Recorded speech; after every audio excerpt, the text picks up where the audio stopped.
အိမ်မက်ကိုလိုက်ဖမ်းသူများမိုးရွာတန်တန်လေးတွေနဲ့ညတညရန်ကုန်မြို့ရဲ့အစွန်ဖျားကစင်းရဲသားရက်ကွက်တစ်ခုထဲမှာမီးလုံးသေးသေးလေးတစ်လုံးရဲ့အောက်မှာကောင်လေးတစ်ယောက်စာဖတ်နေတယ်။သူ့နာမည်ကကိုမင်းတန့်။မင်းတန့်ရဲ့အဖေကဆိုင်ကယ်တက်စီမောင်းသူ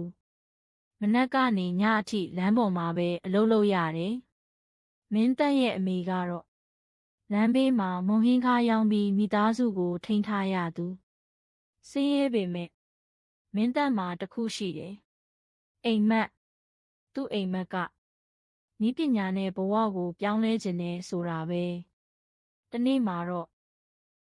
သူ့တငယ်ချင်းအောင်သူတီရိနေစော်တို့နဲ့လမ်းဘေးလက်ဖက်ရည်ဆိုင်သေးသေးလေးမှာထိုင်ပြီးစကားပြောနေကြတယ်အောင်သူကပြောတယ်ငါတို့ဆင်းရဲတာကငါတို့အပြစ်မဟုတ်ဘူးဒါပေမဲ့ဆင်းရဲနေတော့မဲနေသွားရင်တော့ငါတို့တာဝန်ပဲတီရိကလက်ထဲကဖုန်းဟောင်းလေးကိုပြပြီးပြောတယ်ဒီဖုန်းတစ်လုံးနဲ့တောင်ပညာသင်လို့ရတယ် YouTube Internet အကုန်ရှိနေပြီကဲနေစော်ကတော့စိတ်အားထက်သန်တဲ့မျက်လုံးနဲ့ပြောတယ်